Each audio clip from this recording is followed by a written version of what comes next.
Hello. My name is Joanna Katherine Vane. I'm an Information Security Director for Checkout.com.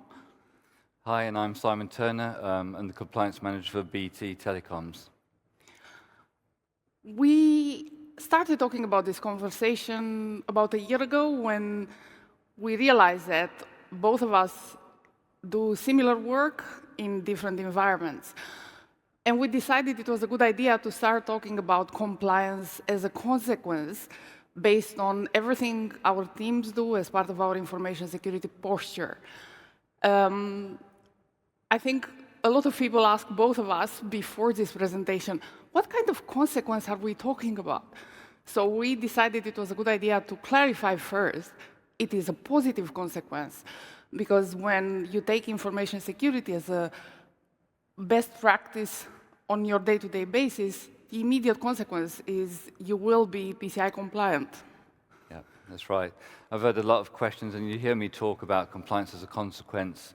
And in my organization, I like to think that, again, the term came from, the PCI assessment at the end of it shouldn't be too hard. It should be just a consequence of the good security best practice that the organization follow. One of the things that we realized talking to colleagues and peers in the industry was compliance and security are not the same thing. Compliance is mandatory, but it doesn't keep us safe by itself.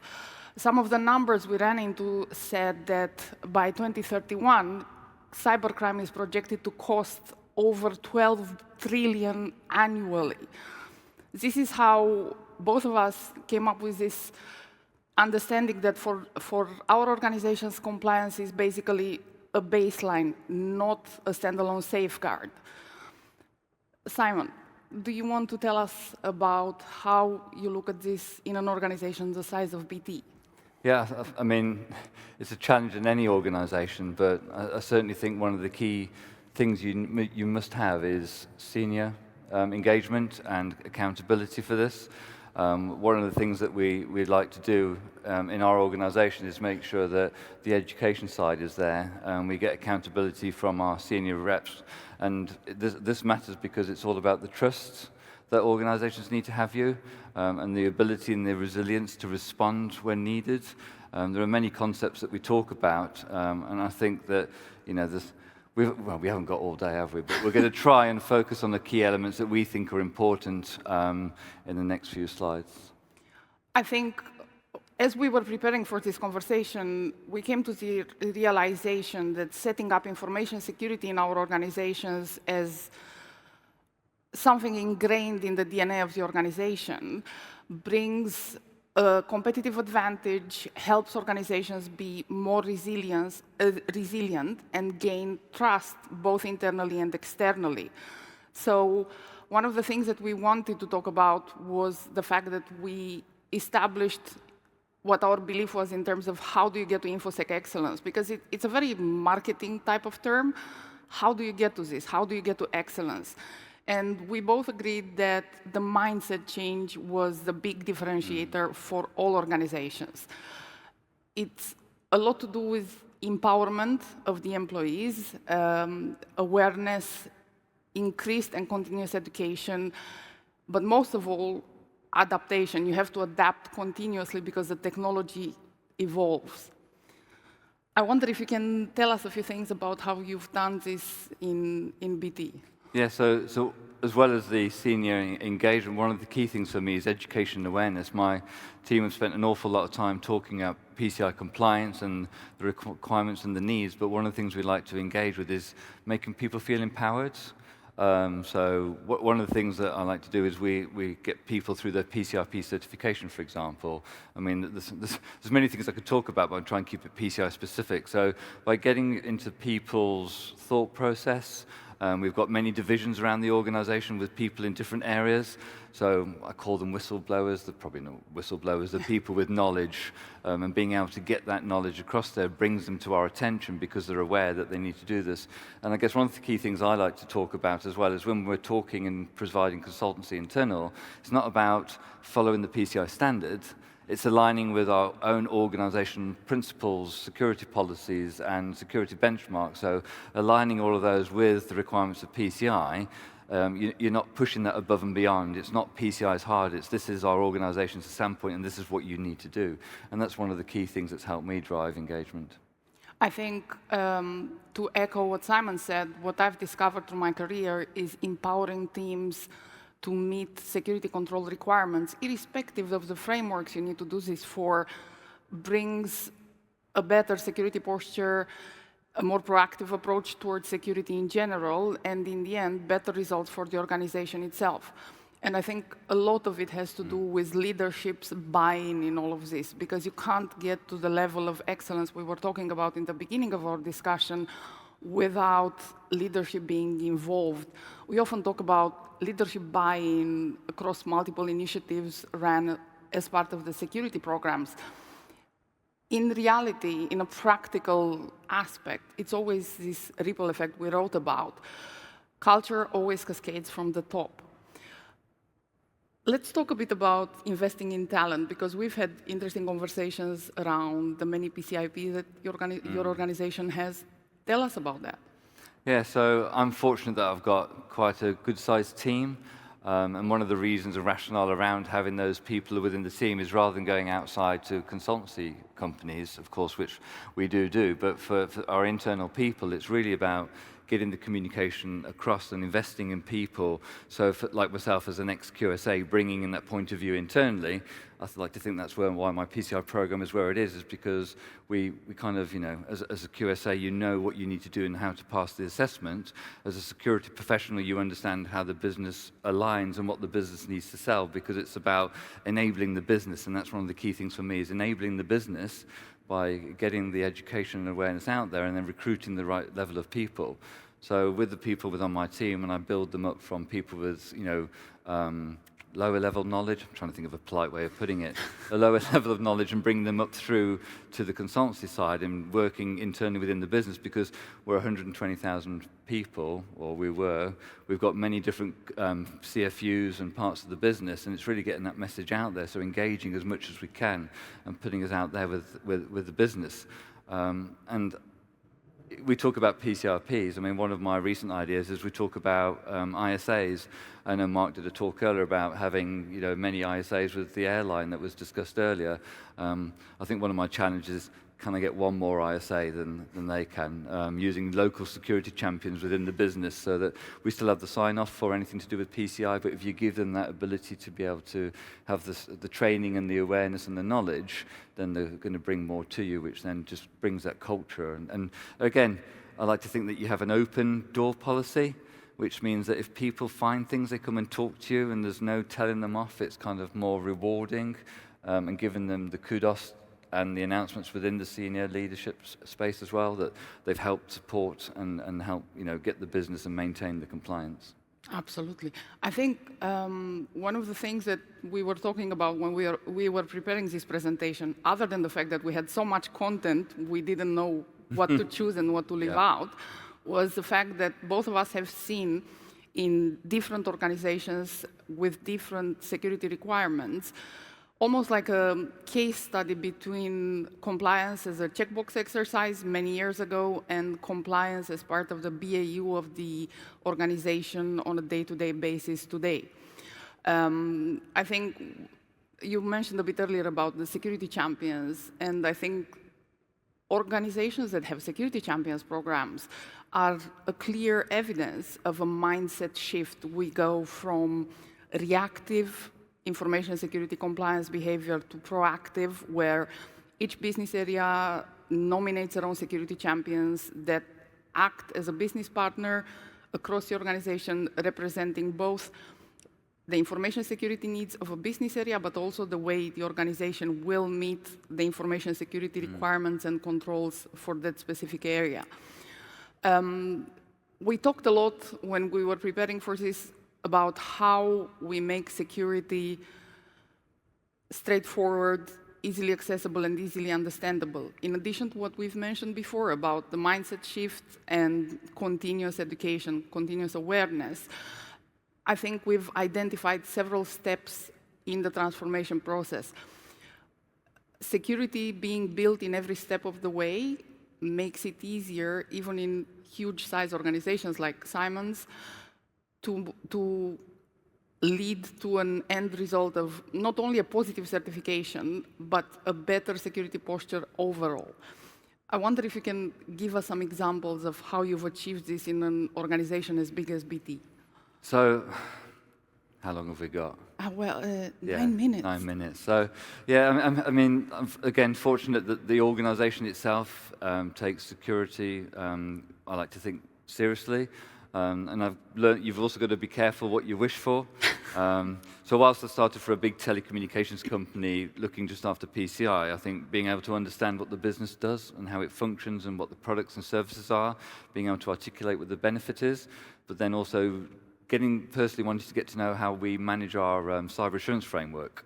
And just recently I've actually inherited the second line assurance team for doing just that. So, we're also assuring that when we build our key controls, where we define what those controls need to be and how they're managed, having senior SROs, I'm trying to remember what the term stands for, senior responsible owners who have to self-assess on those and kind of lead it down, and then we get to kind of our security standards and our security specifications. Kind of just that engagement really has helped drive where we are today. I've been as a QSA in many organizations where you have a PCI policy, and it's got all the catch-alls for all the various points you need to be. And I'm going to call out a particular thing. So vulnerability management is a big topic at the moment, right? Because we all know that we've got to do authenticated scans, and I'm assuming people have now found that we've got lots and lots more vulnerabilities, and we've got to risk rank and all the rest of it. So as an organization, trying to get the vulnerability management program to align with the minimum requirements for PCI, I think that's been quite a big achievement. And that's not through me pushing, that's the organization recognizing that as the carrier network for the UK, and we've seen all the breaches with the various telecommunication companies around the world, that obviously we need to be paying more attention. And I guess that's one thing we're trying to guard about, is continuously looking at what we're doing and how we're doing it, so continuously evolving that security program. I look after 27001. We do cyber essentials. We're very regulated. We've got the Telecommunications Security Act. Actually, I can say TSA because we're not in America now. So it's really just trying to look at how the foundation is built and feed into that. So it's very important that me and my role, I'm feeding into that as well. I wondered if you had an example, because we could talk all day, couldn't we?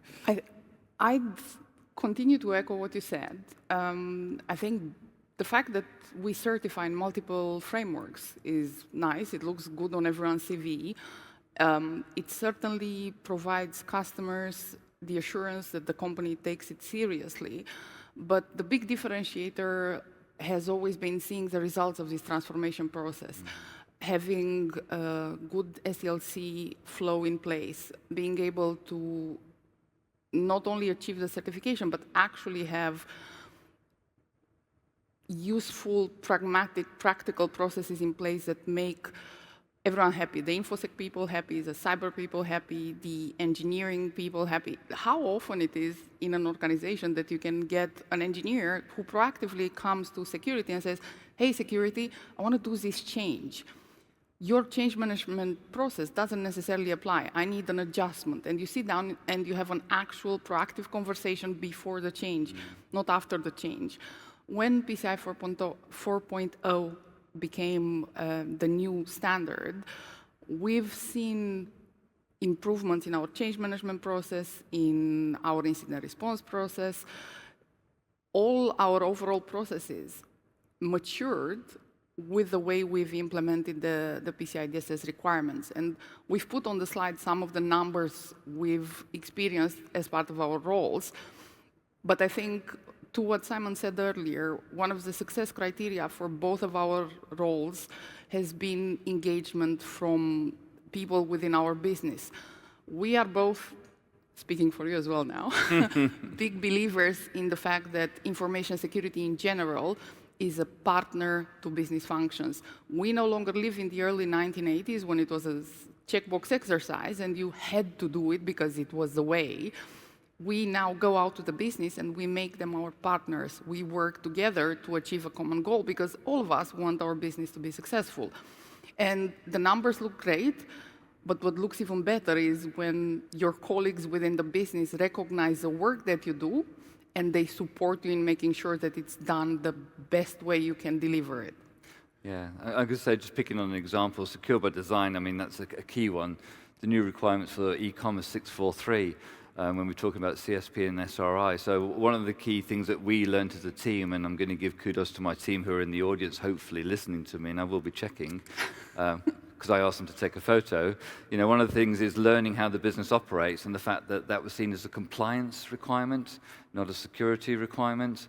However, if you look at the security controls through the CIS and the key controls, I found 3 requirements where they were talking about script management, script approval, making sure we know what we're doing. And we've actually gone and designed guardrails and design patterns for the team who manage them, giving them all the detail they need, therefore building the rapport. And it's amazing how many new things come out of that, because now they're aware and you supported them with the job, I mean, really doing the job for them.